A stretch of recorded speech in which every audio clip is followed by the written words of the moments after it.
Welcome. Hey guys, welcome.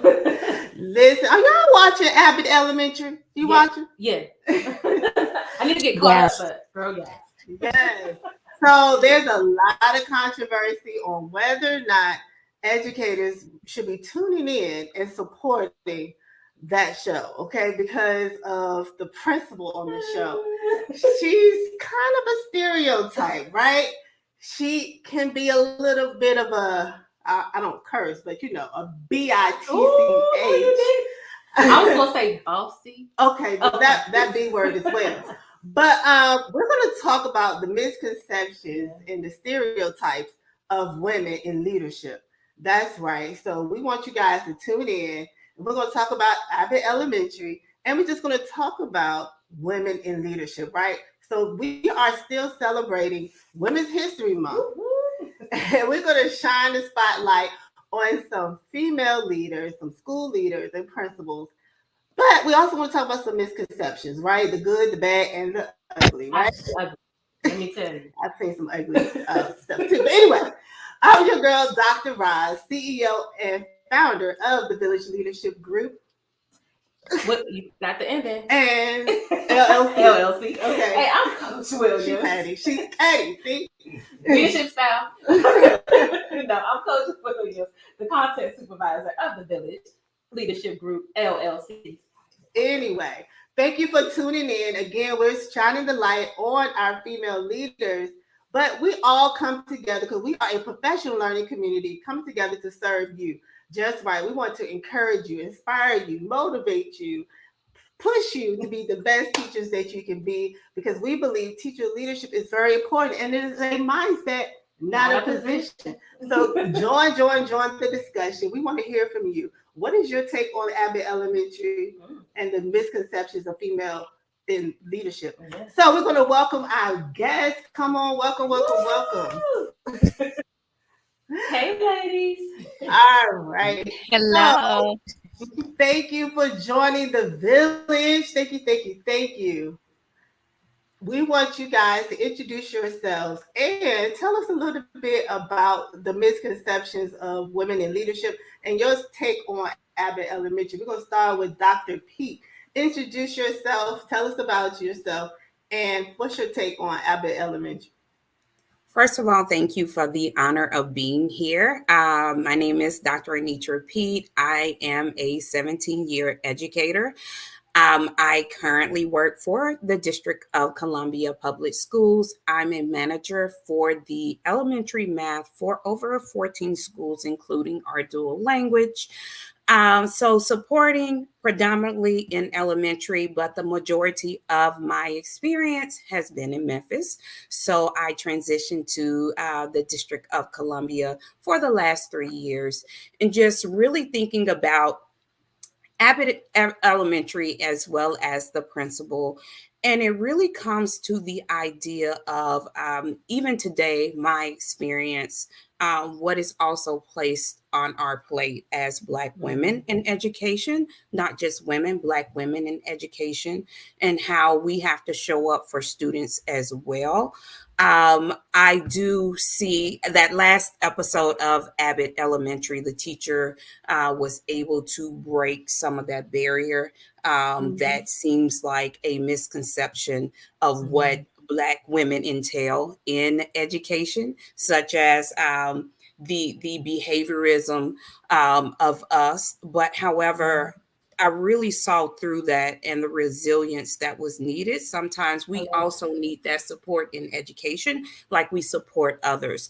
So, because I can resonate in a position with the principal as well. So excited to unpack that more and seeing what direction they go in as well in a school that is high needs. So that is another key piece. Yes. Love it. Can't wait to talk more about that. Welcome to the village, Dr. Thomas. Introduce yourself and tell us, a little bit about your take on women in leadership and also Abbott Elementary. Hello, y'all. Dr. Thomas, proud principal of a middle school in Central Maryland. Excited to be here this afternoon. I really was intrigued about this particular topic just because of my own experience as a woman, as a Black woman in leadership. I am not all the way caught up on Elementary. I don't think I've seen the last 2 episodes, but I've been following it. I've been following all the arguments about the caricature of the principal. Um, and, my take on the principal, because she's presented to be so silly and non-caring, every single show has this protagonist, this person that kind of pushes against what is supposed to be. So I actually take it as what it is supposed to be, which is just fun, lighthearted. Because in this climate, you absolutely cannot have that profile of a teacher, of a person who is servicing students. So I take that for what it is.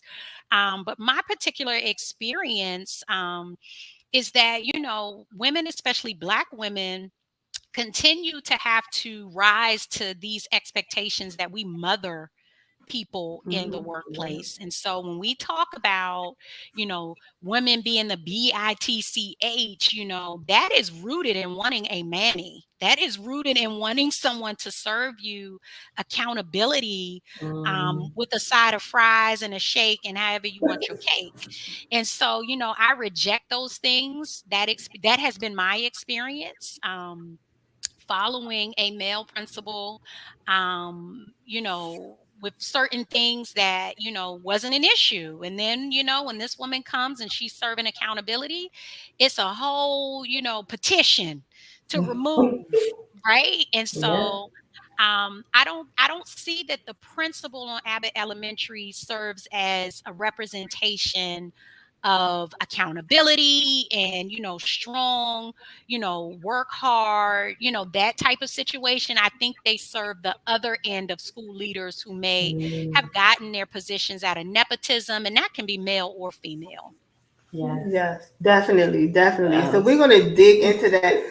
I'm kind of with you, Dr. Thomas. I watch it just so I can laugh at the end of the end of the day. I want to laugh, right?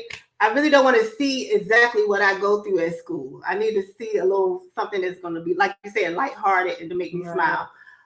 So I want to hear a little bit about you guys as far as why did you decide to be a leader in the school system, especially as a Black woman, as a female, some of those hurdles that you may have had to face. So I want to hear from you, because I know for me, I thought that I had a little tough route, and I used to, have this misconception that if I was a man, I would have been, been able to be an AP because I'm a man, but I would have been a man, but because I'm a female, it's a little bit harder to go up that ladder.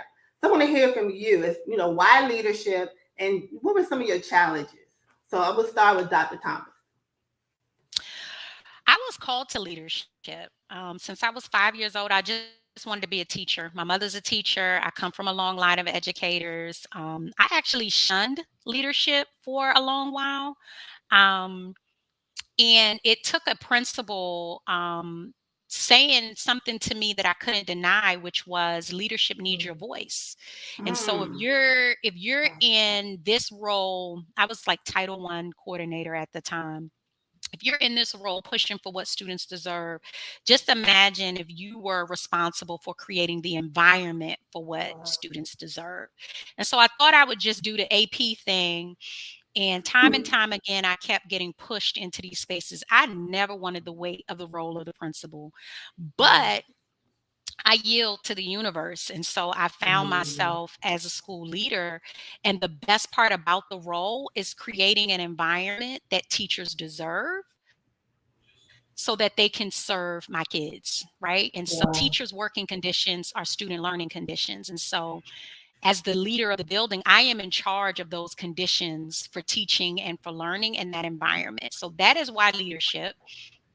In regards to the hurdles as a woman in leadership, you see the differences. They're undeniable. Just in the small things, right? Male AP, male principal. He sits at the front. He runs lunch duty. The people in the cafeteria, right? Am I wrong? They bring in their plate. They bring in their plate, that salad, And so I remember, I think I might have been resident principal. You know, you see it, right? So you're like, okay, can I go? Can I get a lunch? That's going to be $2.75. I'm sitting there like, now what in the world? I'm a school leader, you know, and Right. it isn't the same. And so Mm. as I shared when I opened, you know, my walk as a school leader has been incredibly different because I took over an environment that was embattled, and it had to be, the work I did not do by myself. I am no magician nor anyone's superwoman, but the response to me holding people accountable was visceral. And I just could only wonder, would it be this way if I were not a female? Because people don't call men the B word, right? Like when men show up and they hold you accountable, people go, okay, He's tough. okay, right? When women hold you accountable, it's what's wrong with her? Is it that time of the Right. month? And so Exactly. those types of things I've heard over and over and over again in my walk in leadership. And I'm sure Dr. Pete's experience has been similar. I'm going to go ahead and let her have some of this space because the struggle is real. So, Dr. Thomas, you hit the nail on the head. I'll say more about why my name is the doctor is the prefix in front of my name in Pete, because this system has been very hard to permeate from my past, but really going into the idea why I'm here and what really keeps me going in this work. I too, 5 years old, I had a whiteboard from Target teaching to my stuffed animals, right? Like that was me. Um, Third generation educator. And I have several educators from principals as well as teachers throughout the work. So I really want to see growth within our students, really focusing on our Black students, our Brown students, those students also that are social economic status women, girls, right? How can we move the pendulum to support them with educational experiences and background? So that's my life work. That's something that I don't want to change ever. So that is why I'm here and really thinking about the now and me being here in DC and coming from Memphis. Um, I wanted to be a principal at one time, right? I wanted to be a principal. I went for my master's. The system was already penetrated, in which there were several males. And honestly, I can be transparent about my experience that I didn't feel were as adequate in leadership positions, oftentimes, right? I started teaching January 31st, 2005. And so I started in an era where is now transitioning to this instructional leadership position. So in 2005, or also in my primary as well as educational experience, I saw leaders, right? Coaches coming into leadership positions, right? And we have women as such having a very deep background. And again, starting with that master's degree and wondering why those leadership positions weren't available for me. Volunteering my time, my talents within the school system, outside of the school system, even for the education associations. So making sure that I was vigilant within the educational space, but however, that position was not available with that oversaturation. But however, they did have an idea of who they wanted. So at that point, how can I put myself or set myself apart? So of course, go for my doctorate. And at the time, charter networks or charter schools, they weren't available. They do have a different operating system for allowing leadership within the schools, because the only leadership I could be was a grade chair, or I can be the professional learning coach at the school in which they act as a principal. However, they weren't given those AP responsibilities as well as salary, right? So I really had to think through what are my next steps. And as I thought through my next steps, I really started to see that Actually, I don't have to be in front of students. I don't have to be in front of adults as learners. I can work alongside them. And leaders come in different roles and responsibilities, like you, Coach Williams. We're also leading in a different manner, which is just as important. So I wanted to see where I fit in with this work and where I can best utilize my skills and talents. And I think this is where I am. I do still think there are a couple of different ways or issues that we have within our educational system that should be addressed regarding women leading the work and not being how a fixer upper in a sense. Our role is to really this is the worst of the worst. I need you to bring us up to a level of not only exceptional, beyond that. That's when a lot of times it seems that Black women come into the work or requested, their service is requested. Right. Good stuff. Listen, I applaud you guys for your commitment to your students, for your school system, because again, it's not easy doing the work that you do. So kudos to you. A lot of people talk about teachers during this time and how much stress and anxiety and the burnout, how much is put on their plate. But we got to really, shout out our school leaders as well. So I want to hear from you. Like, what are some other misconceptions? We talked about, school leaders and principals, female principals being the B word. But what are some other misconceptions that you hear? Because I know, some people say, "Oh, Dr. Raj, you're too nice to be a principal or assistant principal. Or you're too caring. You're too collaborative. You're not bossy enough." Even though I am bossy, but she is. We'll say that for part 2. But I want to hear from you. Like, what are some myths or misconceptions that kind of keep people away from even thinking about being a school leader? And they just like, I'm gonna just be a teacher because I can't, with my personality or my skill set or leadership style, I wouldn't be a good fit for certain roles as a woman. Maybe I'm too nurturing, too kind. So, Dr. Thomas, what are some misconceptions or myths about female school leaders?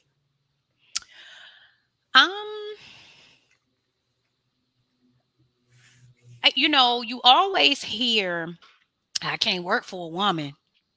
Right? Like, so whereas you may get the "you're too nice," I've seen and I've heard,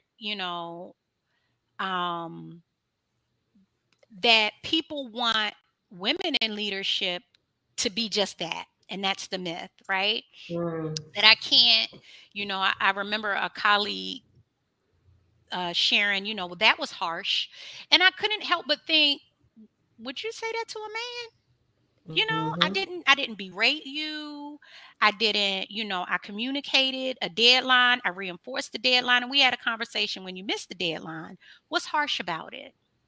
Right? Like, is direct really harsh? And is it only harsh for women? I think another myth is that you can't do it. Right? Is that you can't have balance. And I came into education under Dr. Jacqueline Body, who to me is premier principal leader. She's currently at Trinity. I think she's at the charter school board. But she was a part of a group of women principals and leaders in the district who, for all intents and purposes, gave absolutely everything to the environment. Right. And I think that's also the current myth, is that if I'm not here at 8:00, at 9:00, I'm not doing the role, or that I cannot balance the responsibilities. And so I think that that's a myth. I think that women are absolutely capable, one, of managing several different things, all pots in the fire and in the pan, and they're capable of distributing leadership and leveraging other people in the building to do the work that's necessary. Because whether it is a male or a female leader, it is not only that individual that moves the positive work forward within any environment, any school, any organization. It takes a village, pun intended. Love it. Yes, village. Dr. P, what are some other misconceptions that kind of, stop people from even want to work with a female principal? Like, oh, I'm not going to that school because the principal's a female. Or stop some of our teachers from aspiring to be a principal because they think that their leadership style will not, they won't be successful. So what do you think, Dr. P? I think it's the idea of one size fits all, in a sense, that stereotypical idea of what a Black woman is. And they're unable to see past the idea of, if that is a personality, or you may have a personality trait, how does that show up in leadership? And understanding that we too have deadlines, we too have responsibilities to hold people accountable. How does that look within the workspace? Because I too, Dr. Thomas, it was the word aggressive, right? But I'm reinforcing the idea of others coming towards me with, I'll just say, a professional development in which I was providing, in which it was being derailed by a group of individuals.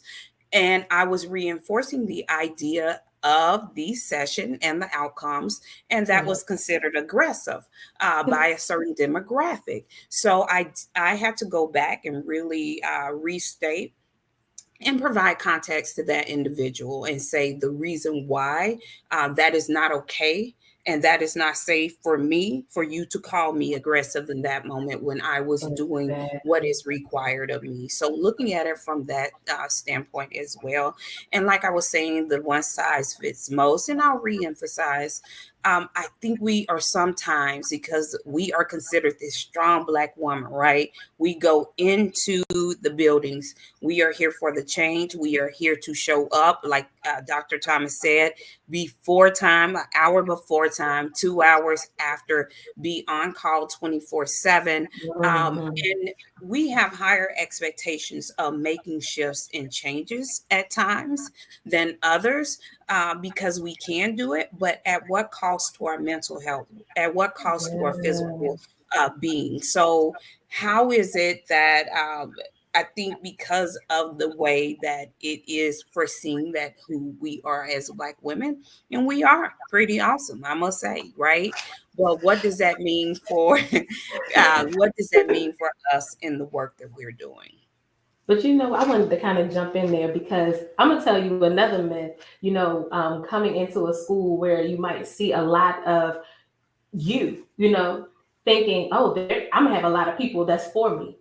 Because, honey, let me tell you, sometimes the people who I think are for me, I'll be like, oh, you were really against me the whole time. So I've gone in sometimes to think that I've had a support system. So that was, it wasn't a myth that, sometimes that is a myth that's out there. But for me, for my own personal, well-being, I had to realize that, building that safe space at work, sometimes it wasn't always who I thought it would be, if that makes sense, Can we jump into it? I want to jump into the B word. Go ahead. But I want to know, we talked about some of those characteristics that, people have called you and how you handled that situation. But we can talk more about that. But also, what toxic qualities, honestly, that's what it is, have you seen in other female leaders that maybe have empowered you to kind of, do something different? Because I could talk about this all day. Y'all ready for my next? Like, I'm going to go ahead with Dr. Thomas. Honestly, the toxic qualities that exist in female leaders exist in male leaders. I think it is Say just that again, taking. Say that again, because people heard you. I said the toxic qualities that exist in female leaders are the same toxic qualities that exist in male leaders. I think I think it is perspective in the way that we approach those individuals. And so, egoic, right? Being egoic and power driven and my way or the highway exists in women leaders, and it exists in male leaders, right? Leaders who are absent of instructional knowledge, it exists, which is toxic. That's toxic to a school environment. Real talk, Yes, it right? is. That's a toxic trait if you I don't know just nothing got about chills on that one. instruction. But that exists in male leaders just the same as it exists in female leaders. I think ultimately no one gender has can dominate the space of toxicity. It's how we've taken our acculturation as a society and have applied it to these roles, and we're reinforcing, you know, these tropes and these stereotypes when we say, she ain't speak to me, or, you know, he got somebody else doing his work. Because that's another thing that we do to males too. We think that men aren't intelligent enough to do their own work, right? Oh, he passing it off, he passing the buck. So I think there's stereotypes that exist on both, and we feed into it because it's this natural acculturation. It's just like girls with dolls and boys with trucks. Love it. Yeah, I'm agreeing. And honestly speaking, just I work with school principals, and I've been working with them for since 2014. I can't say that there are really toxic traits necessarily in the women that I've supported. What I've noticed, I see resilience. I see the ability to open up, and to grow their craft and grow their school. Now, have some women, just like Dr. Thomas said, some women are closed off at first to see your intentions, but I try to show up as much as possible in a space where I allow them to lead, and I lead alongside them. So, what does this look like in this particular space? And letting them know that I am here for them, and what I can do to support them around the work. So it's really how I approach and how you approach an individual as well. But the majority of women that I've met in this work, this is why I am still here. They provide a safe place for me, and really to grow practice. So I don't really get the BITCH word, and yeah. Love it. So I want to hear on a positive note, I want to hear about your strengths and your leadership style that make you so successful in the work that you do. I know Dr. Thomas and I, we're coming from the same school district, so we do a lot of work with strengths finders, and we identify our strengths and we lean in our strengths, all that good stuff. So if you guys could just tell us a little bit about your strengths or your leadership style that really help you do your work. And I'll start with Dr. Thomas. So because we know I know my top 5, I know my 32. Oh, So my top 5 are input, intellection, responsibility, learner, and relator. I am a true servant leader. I believe that leadership is service. I am highly collaborative.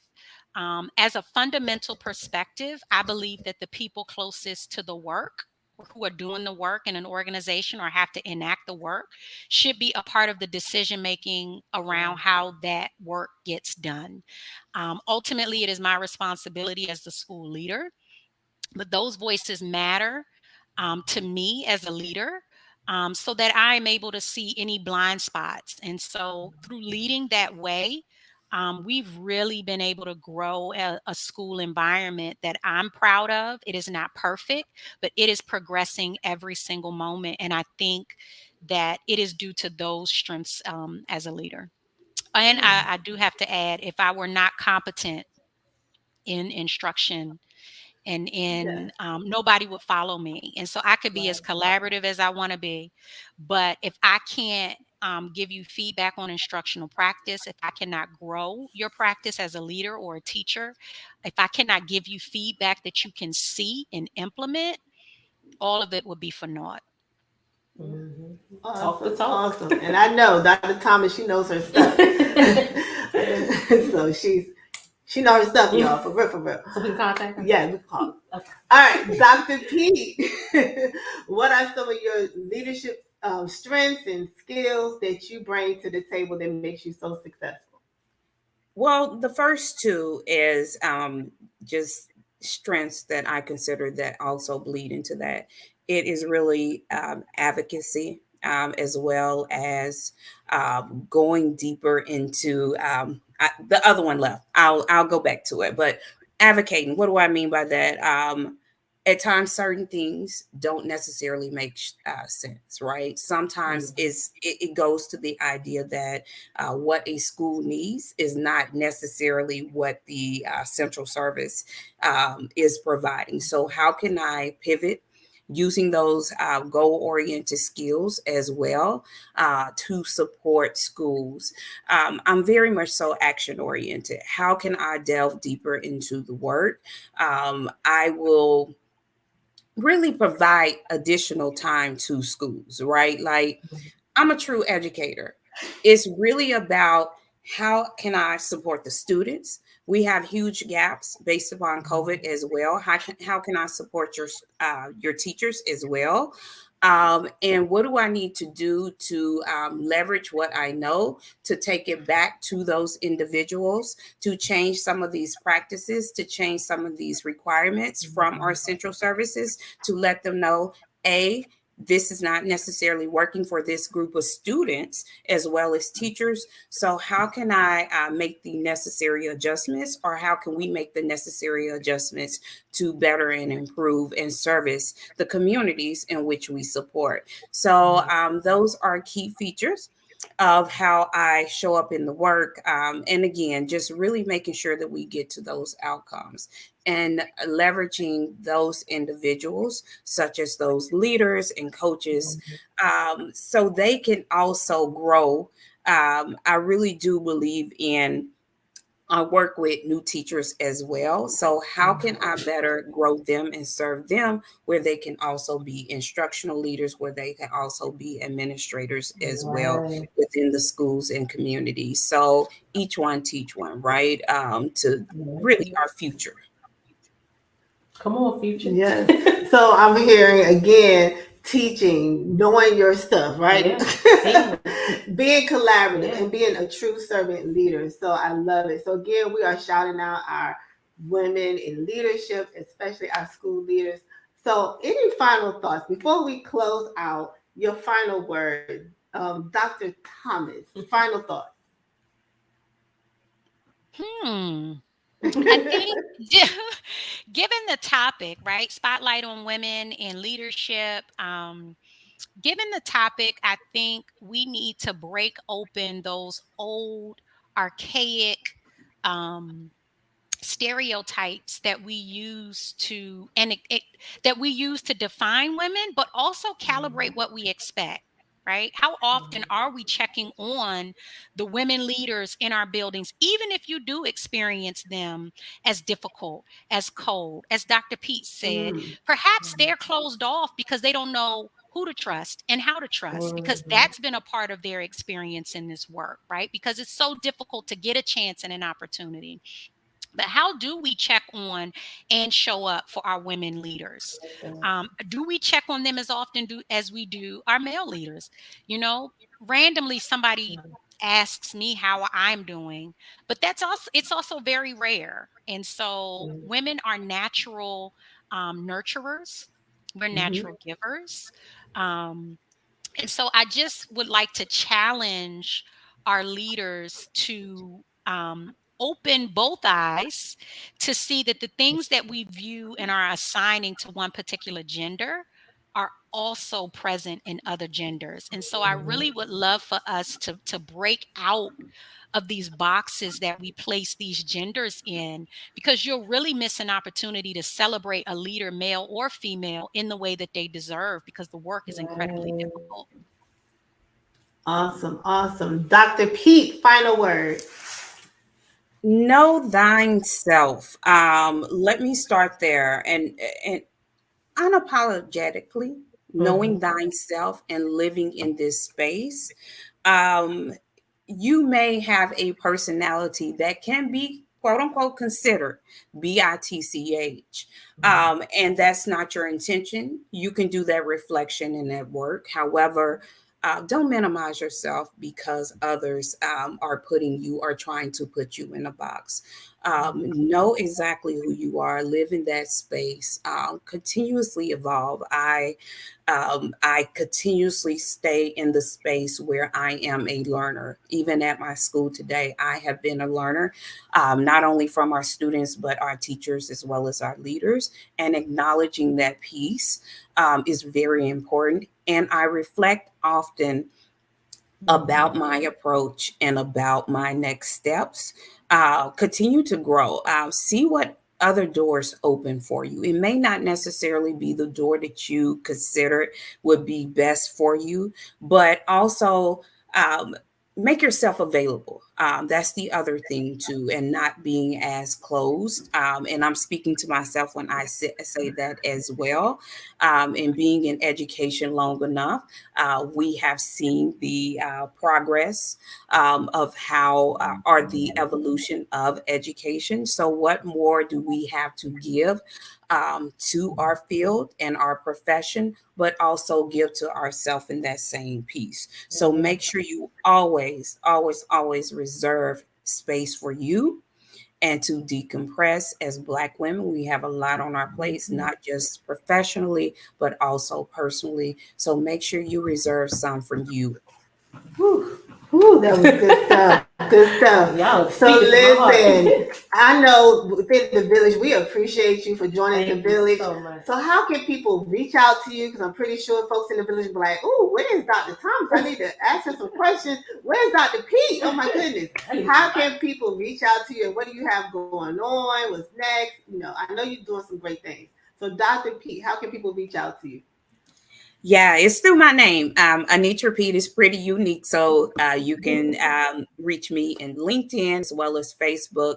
I am currently serving in the community, right? I will be on a NAACP meeting in just a few as well, the educational committee. So serving the community through various organizations. So be on the lookout for other podcast as well to support. And I'm around DC supporting several schools. So if you need anything, feel free to reach out as well. You heard it. Yes, I will be reaching out. And Dr. Thomas, how can we find you? I know how to find you, but tell the village how to find you. Well, you can't find me on Facebook. That's a different Dr. Thomas. That's not Dr. Thomas on Facebook. But you can find me on Twitter at born2_teach. I document a lot of the things, a lot of the work that we're doing at our school.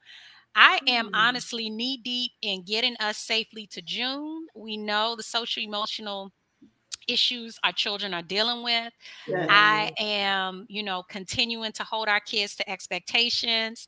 It is exhausting. They mad at me, but they understand that I love them and I serve them, and they are my focus for right now. Yes. Awesome. Well, again, thank you for joining the village. Thank you so much. Thank you Thank you for all that you having us. do and how you serve and show up for the students, for the teachers, and everyone in your district. So again, and for the village. So thanks again. All right. Woo, Thank you. Have a great evening, everybody. Yeah, have a good one. Take care. Oh my goodness, that was so good. So listen, they're part of the village. They have to be. They have to be. So again, we are saluting our women in leadership this month because it's Women's History Month. And so again, we want to, get rid of those misconceptions, right? Women, we are awesome. so we want to make sure that we encourage you guys to step into leadership and, don't care about those misconceptions. Know thyself. Right, exactly. Thank you so much for following the village and joining the discussion. And remember, teacher leadership is a mindset, not a position. See you next time.